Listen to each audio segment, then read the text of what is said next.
Hello everyone and welcome to my channel. This is Elise here of Plan with Elise. I've got a really big stack in front of me. This is probably one of my favorite times of year for making YouTube videos and sharing things with you because today I'm going to be sharing the planners that I'm going to use in 2023. There's a massive stack here. It's not all going to be this, and some aren't everyday planners, so we'll get to that. But as the next 7 weeks, 6 weeks, 6.5 weeks go on, I will have videos showing how I'm setting up some of these, and I'll kind of go through that with you as well in this video. So I feel like we need to move some of these stacks out of the way. So the first thing that I want to share with you is this half letter size. This is kind of a combination of cover and discs from Levenger. So what I did here, I wanted to do memory planning. You may have seen a video on my channel earlier in the month, maybe, using a photo printer, which I have been using. And what I did was I printed out a piece of paper with a quote or a song lyrics from Beatles in My Life, and just put it here behind this cover. And then I've just been using this for some memory keeping. I still have some photos that I want to put in. But for me, this is just like a really easy way to kind of print out pictures when something special happens, put them in a notebook and have them all in one place, and just like a little bit of a creative outlet. So again, this is not something that I'm going to be using every single day. It doesn't necessarily need to be a planner that I open daily and feel the pressure, but whenever something comes up that I want to kind of put down a memory for, this is my go-to. So I'm really excited about this. I feel like it's a no pressure type of system, just to be able to, like I said, print it out and go when I feel like it. We are getting this light happening situation. I've been putting up a pillowcase like over my window that's here, but I can't seem to prevent this light thing. So I apologize for that. Up next, I have the 2023 Kell of a Plan planner. This is the first ever Kell of a Plan planner, and I'm going to be using it for my journaling. So I did a spread last week showing the monthly and the weekly of how I would set this up for journaling. And I've been doing it for the last couple of months in a vertical. And what I like about doing it in a vertical, especially when I decorate it, is there's just a little bit of space left to write in. I don't necessarily need a ton of space. I feel like whenever I have a journaling planner that's really big or overwhelming and have to commit too much of my day to it, I'm not going to use it. This is like a 5 minutes before I go to bed type of thing for me to be able to do, and even just to throw a weekly habit tracker over here. What I love about the Kell of a Plan planner is that there's a lot of things I love. First of all, the paper quality is really good. I have a pen test here to this from this for this week in March, and there's virtually no bleed or shadowing going on at all, which is amazing. Also, one of the best features is that the dividers are double-sided. So typically you will get the monthly on one side of the divider. This time they're double-sided, which means, first of all, you can have it like this. You can also flip it this way if you want to with most of the dividers. There's a couple that won't work that way. But when a month is finished, you can simply just take out the month and the divider if you want to, and then go on to the next one. So has rose gold metal discs, 12-month planner. Everything that I'm sharing today will be linked in the description in case you are interested in adding one of these to your lineup. Next up, we have my reading journal. So I should have said this before. A lot of my lineup isn't changing. They're new planners, but a lot of the systems that I'm using aren't changing, because when you have something that works for you, or when I have something that works for me, I don't feel a reason to switch it. So if you feel like you're seeing what you've already seen, that might be why, but we have some fun tricks up our sleeve today in this video. Okay, so this is going to be my reading journal, which is a Happy Plans and Notes from the Happy Planner. This is an undated system where you have the 12 months here, and then a little bit like a currently page and a notes page, and then a bunch of plastic dividers, and then a lot of notes pages. So I did already put a couple of pages in here These are stickers from Planner Kate, and this is where I'm going to put book recommendations that I get from you on Instagram and YouTube. But this planner will be similar to the one I've been using as my reading journal in 2022, where I'm going to put a lot of my own printables in. And then I'm still brainstorming a little bit these opening pages. We'll do a whole setup video. But I loved having the Happy Plans and Notes as my reading journal this year. And I think right now they're also on sale on Amazon. They're Amazon exclusives.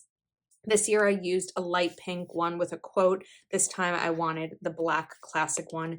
These are one of these products. This is one of the products that I actually purchase often. I have a bunch of Happy Plans and Notes because they're undated. You can use them at any time. I love the monthly overviews, and I love this blank filler paper, and I'm like always afraid that it's going to go out of stock, so I tend to pick them up regularly. So this is reading journal. Up next we have the Big. So this is probably the only 18-month planner in my lineup, so of course I'm going to want to change the discs to be black. I think we're going to probably change the discs to be black, and I might even swap out the cover. And then I need to take, of course, July through December out. But there weren't any bigs that I loved in the fall release.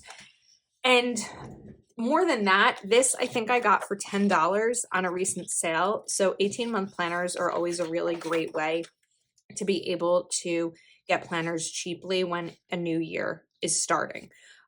For me, the dividers don't really matter. I never look at them. Sometimes I see it when I open this to do a currently page, but other than that, I'm not really a divider person, so that element isn't important to me. If it's important to you, of course, the cover and dividers are going to be something that you will want to pay attention to. So a question that I get all the time is why I use both a classic vertical and a big vertical as my catch-all. And there's a couple of reasons. I do have a video, I'll see if I can find it, from last year where I compare spreads in the same week in each planner. The big I like because I can do a lot of decorating. So for example, here's this week. We're early in the week, so that's why it's blank. But there's a lot of stickers in here, and it's really pretty and fun. And while I can make my classic spreads pretty and fun, I can't necessarily use some bigger stickers. So I love being able to play around and be a little bit more creative in the big planner. The other benefit of the big planner is that, I feel a sneeze is coming. Okay, sneeze averted. The other benefit of a big planner is that there's more room for things that come up that I don't necessarily plan for in advance. So the way that my life works is I know what I'm going to be working. My work schedule does not change, but I don't always know what my other plans are. So for example, today is Monday. I have a chiropractor appointment today. When I planned for my week, I did not know that I was going to have a chiropractor appointment. And so having the space to put multiple checklists and multiple boxes in the same day allows me to be able to fill it in with whatever comes up. Sometimes nothing comes up. Sometimes it's what I'm reading, how I'm feeling, what I'm watching on TV, maybe a milestone on social media. It could be a planner release, but it's not always my plans in terms of going out because I work from home and most weekdays I don't leave. So I enjoy it. I guess that's the final answer, is because it works for me and I enjoy it. And that is why I use both a big and classic vertical. Okay, up next, we have the dashboard layout.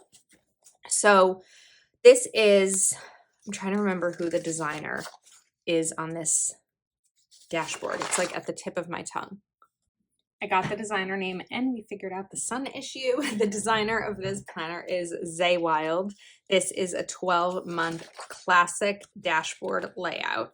So I'll get to this in a second. This does not come with it, but the dividers are really pretty if you are a person who needs pretty dividers in your planner. And this dashboard's a little bit different than what we normally see. I think we maybe last saw this in the sewing collection and originally in a homebody from, I want to say 2019. Don't quote me on that. And this dashboard is a little bit different than the 2022 dashboard because in the 2022, this is broken down into 2 separate boxes. I always cover up these labels to make them work better for me, but this will be my planner for all things Plan with Elise related. So this is where I'll typically write videos I need to film, collaborations I have, things I want to do for Etsy or Patreon. I'll track my stats down here, and I put everything that I need to do each day over here. Because I work a full-time job in addition to everything Plan with Elise, having a planner dedicated to this is really vital for me, because in the morning I'll write down all the things I need to do, and then I carve out pieces of my day, whether it's before work or on my lunch break, after work, or on a weekend.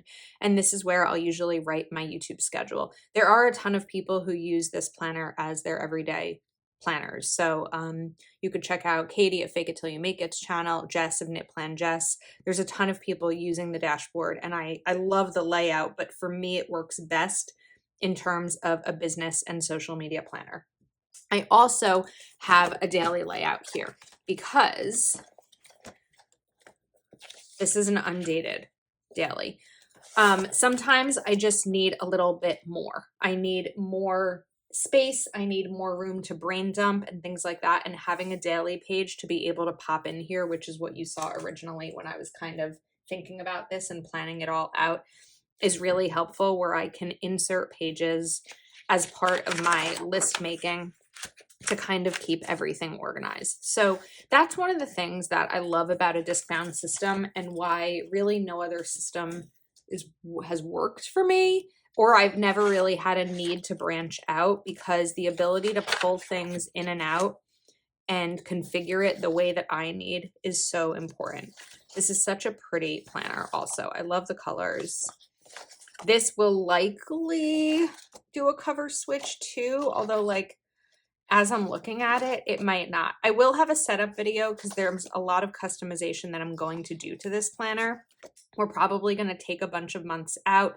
I may add in some budget pages. I may even add in separate sections for Patreon, maybe some expense tracking, tax things, all of that kind of stuff. Because right now I'm finding that there's a lot of things that I want to keep track of that I actually don't even have space for in the dashboard. And that's where those additional pages come in as well. So that setup video I'm excited for. So this is the Zaywild dashboard layout. Up next, let's talk budget planners. So this is the Know Your Worth budget planner. This came out in the winter release of 2021. Does anyone else have trouble remembering what date or year we're in? And I love this planner. I don't love undated planners. However, I have a bunch of Kelava Plan and Mojo Jojo Plans dated stickers to be able to date this. But I love the style of this. If there's ever a planner that I care about the dividers, I feel like it's a budget planner. I am going to switch this to gold metal discs because I don't like this color of disc, but I love the black and gold. Most of what I do in my planners is like black covers, black discs. While the insides are all very pretty and decorative, I do prefer the outside to be really neutral, and that's where this comes into play. I just like it more than I do the current dated one, and then I can just write the week of right there. So this is going to also be a massive change in terms of setting it up, because in 2022, I had my budget planner on expander discs, and it's just too big for me. I don't do well with expander discs, but I have a ton of pages that I'm going to want to put in here. I have all of my expense trackers, things from my Etsy shop, not expense trackers, my budget breakdown pages. So I really do need expander discs, but instead of that, we're just going to take out probably 6 months of this planner, put in everything that I need, and then when January passes, I'll remove January and put in whatever it would be, August as the next month, or July, whatever it is. So this is also a video that I'm excited to set up, but I wanted to share with you the planner that I will be using. Okay, we have one more, and this is going to be kind of a combination of two. So my planner for the year, like my main planner, is going to be this one. Again, the gold and black. I don't think there'd be any surprise that this is the planner that I would choose for next year. I started writing down even some birthdays in the perpetual calendar, but I'm just obsessed. I love how neutral it is, kind of the same as this year's classic planner. The dividers are really beautiful. And I know, like, the first half of the video, I'm saying that I don't care about the dividers, but then I'm obsessing over these. So this is also going to be a Frankenplanned situation, a little bit more so than I currently have. So what I'm going to do, again, is keep maybe not even 6 months, maybe like 3 months, which is sort of what I do now, 3 or 4 months. And then I'm going to grab like a top tab divider. I have those on order, so I'll share them with you when they come. But then I'm going to take pieces of this 12-month monthly layout, and this is going to be used for goal setting. So if you've been watching my goal setting videos in October and November, you'll know that that is the layout I'm using. So I kind of categorize my goals up here. I prioritize them. I do a little bit of reflection. I mark down the goals that are actionable and I can check off, and I do some habit tracking too. But one of the things, I have some pages from Live, Love, Passion here as well, just for habit tracking, for more things.